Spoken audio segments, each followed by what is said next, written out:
Hi hello friends, நீங்கள் பார்த்துட்டு இருக்கிற எடிட்டிங் தமிழன். நான் உங்கள் முத்துகிருஷ்ணன். ஸோ இன்றைக்கி நம்ம இந்த வீடியோவில் எதை பற்றி பார்க்க போகிறோம் அப்படின்னு பார்த்தீங்கன்னா நீங்கள் ஃபஸ்ட்டே ஒரு ப்ரிவியூவில் பார்த்துருப்பீங்க. அது மாதிரி தான் ஒரு லோக்கி மூவியோட இன்ட்ரோவை உங்களோட நேம் வச்சு எப்படி எடிட் பண்ணுறது தான் இந்த வீடியோவில் நம்ம ஃபுல்லாக பார்க்க போகிறோம். இந்த வீடியோ எடிட் பண்ணுறது பார்த்தீங்கன்னா உங்களுக்கு 2 அப்ளிகேஷன் தேவை. ஒன்று பிக்சார்ட், இன்னொன்று KineMaster.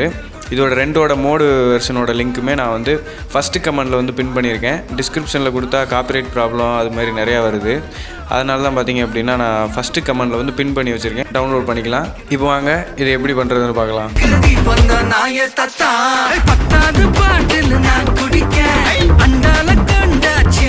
ஃபஸ்ட்டு பார்த்தீங்க அப்படின்னா பிக்சார்ட் அப்ளிகேஷன் ஓப்பன் பண்ணிக்கோங்க. பிக்சார்ட் ஓப்பன் பண்ணோன்னே இன்டர்ஃபேஸ் இப்படி தான் இருக்கும். கீழே பார்த்தீங்க அப்படின்னா ப்ளஸ் ஐக்கான் இருக்கும். அதை கிளிக் பண்ணிக்கோங்க. கிளிக் பண்ணோன்னே பார்த்தீங்க அப்படின்னா எடிட் ஃபோட்டோ அப்படின்னு சொல்லி ஒரு ஆப்ஷன் வரும். அதை கிளிக் பண்ணிக்கோங்க. கிளிக் பண்ணோன்னே பார்த்தீங்க அப்படின்னா உங்களுக்கு சர்ச்சு, கேமரா, பேக்ரவுண்ட் அப்படின்னு சொல்லி 3 ஆப்ஷன் வரும். அதில் பேக்ரவுண்ட் அப்படிங்கிறத கிளிக் பண்ணிக்கோங்க. பேக்ரவுண்டை கிளிக் பண்ணோன்னே பார்த்தீங்க அப்படின்னா இந்த கலர் வீலுக்கு பக்கத்தில் டிரான்ஸ்பரண்ட் மாதிரி ஒரு பேக்ரவுண்ட் இருக்கும். அதை கிளிக் பண்ணிக்கோங்க. கிளிக் பண்ணோன்னே பார்த்தீங்க அப்படின்னா எடிட்டிங்குள்ளார வந்துடும். இதில் டூல்ஸ்ன்னு இருக்குல்ல, இதை கிளிக் பண்ணிங்க. கிளிக் பண்ணோன்னே பார்த்தீங்க அப்படின்னா கிராப்புன்னு சொல்லிட்டு வரும். கிராப்பை கிளிக் பண்ணிவிட்டு 16:9 ரேஷியோவை செலக்ட் பண்ணிவிட்டு டிக் கொடுத்துருங்க. கொடுத்தோன்னே பார்த்தீங்க அப்படின்னா உங்களுக்கு ஒரு பேக்ரவுண்ட் செலக்ட் ஆகிரும். ஸோ இப்போ பார்த்தீங்க அப்படின்னா நம்ம இதில் டெக்ஸ்ட் எடிட் பண்ணணும். டெக்ஸ்ட் எடிட் பண்ணுறதுக்கு தான் இந்த அப்ளிகேஷனுக்குள்ள வந்திருக்கும். இப்போ ஆடு டெக்ஸ்ட்டுன்னு சொல்லி இருக்குல்ல, அதை கிளிக் பண்ணிக்கோங்க. கிளிக் பண்ணோன்னே பார்த்தீங்க அப்படின்னா உங்களோட நேம் என்னவோ டைப் பண்ணிக்கோங்க. நான் முத்து அப்படிங்கிறத டைப் பண்ணிக்கிறேன். இதிலே இருக்கிறதுல பார்த்தீங்க அப்படின்னா ஃபாண்ட்டு வரும். இதில் உங்களுக்கு பிடிச்ச ஃபாண்ட்டுங்கிறது இந்த சிஆல் ஆப்ஷனை கிளிக் பண்ணி உங்களுக்கு பிடிச்ச ஃபாண்ட்டு ஒரு 10 ஃபாண்ட்டை நீங்கள் செலக்ட் பண்ணுற மாதிரி இருக்கும்.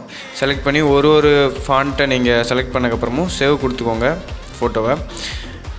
ஃபாண்ட்டை செலக்ட் பண்ணிக்கோங்க, கரெக்டான ஃபாண்ட்டாக. இப்போது இது மாதிரி ஒரு ஃபாண்ட்டை செலக்ட் பண்ணிக்கிட்டு கீழே பாருங்கள் ஸ்பேஸிங் சொல்லி ஒரு ஆப்ஷன் இருக்கும். இந்த ஸ்பேஸிங்கை கிளிக் பண்ணிவிட்டு கேரக்டர்னு இருக்குல்ல, இது நீங்கள் லைட்டாக அட்ஜஸ்ட்மெண்ட் பண்ணிக்கோங்க. பண்ணிக்கிட்டு கொஞ்சம் இதை ஜூம் டிக்ரீஸ் பண்ணிக்கோங்க.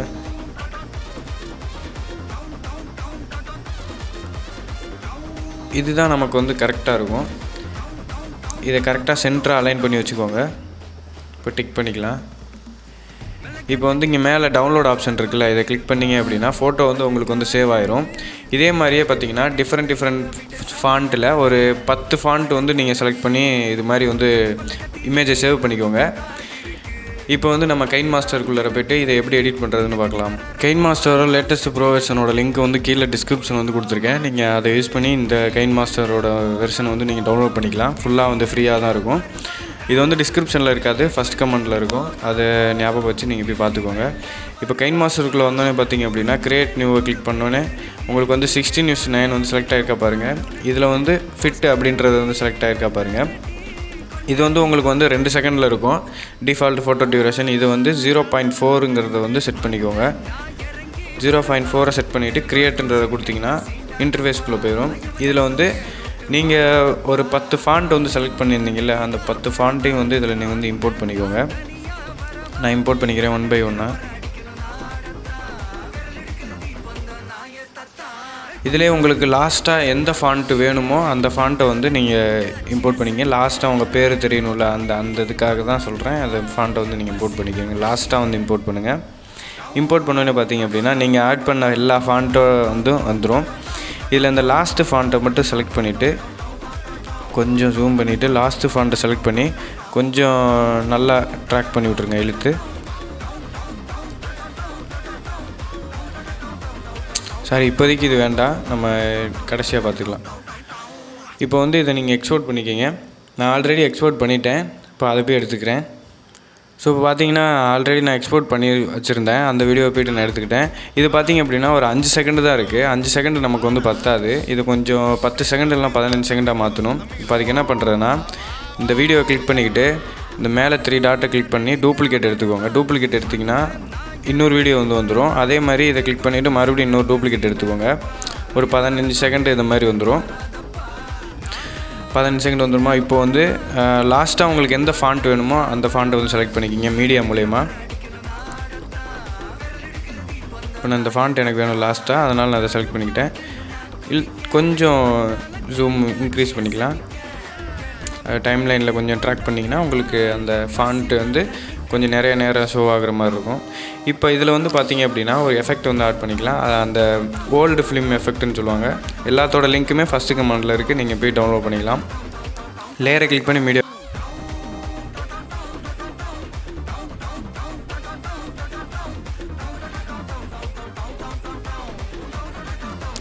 ஸோ நான் அந்த வீடியோ வந்து எடுத்துக்கிட்டேன். இதில் வந்து பார்த்திங்க அப்படின்னா ஸ்ப்ளிட் ஸ்க்ரீனில் ஃபுல் ஸ்க்ரீன் கொடுத்துருங்க. ஃபுல் ஸ்க்ரீன் கொடுத்திங்கன்னா ஆட்டோமேட்டிக்காக வந்துடும். இதுக்கு நமக்கு சைஸ் இன்னும் பத்தாது, அதை இன்னும் கொஞ்சம் டூப்ளிகேட் எடுத்துக்கலாம். டூப்ளிகேட் எடுத்தோன்னா ஆட்டோமேட்டிக்காக கீழே வந்துடும். இது அப்படியே நம்ம இழுத்து இந்த வீடியோக்கு தகுந்த மாதிரி வந்து வச்சுக்கலாம். கரெக்டாக இருக்கா பாருங்கள், சைஸு கரெக்டாக இருந்துச்சுன்னா விட்டுருங்க. இப்போ இந்த பிளாக் கலர் ரிமூவ் பண்ணுறதுக்கு பார்த்திங்க அப்படின்னா இந்த பிளெண்டிங் சொல்லி ஆப்ஷன் இருக்குல்ல, அதை கிளிக் பண்ணிவிட்டு ஸ்க்ரீன் கொடுத்துருங்க. கொடுத்தீங்கன்னா ஆட்டோமேட்டிக்காக அந்த பேக்ரவுண்டில் இருக்கிற வீடியோவுக்கும் இப்போ நம்ம மேலே லேயர் ஆட் பண்ணியிருக்க வீடியோவுக்கும் ஆட்டோமேட்டிக்காக போய் பிளெண்ட் ஆயிரும். எந்த ப்ராப்ளமும் வராது. அதே மாதிரி ரெண்டாவது வீடியோவுக்கும் பிளெண்டிங்கில் போய்ட்டு ஸ்க்ரீன் கொடுத்துருங்க.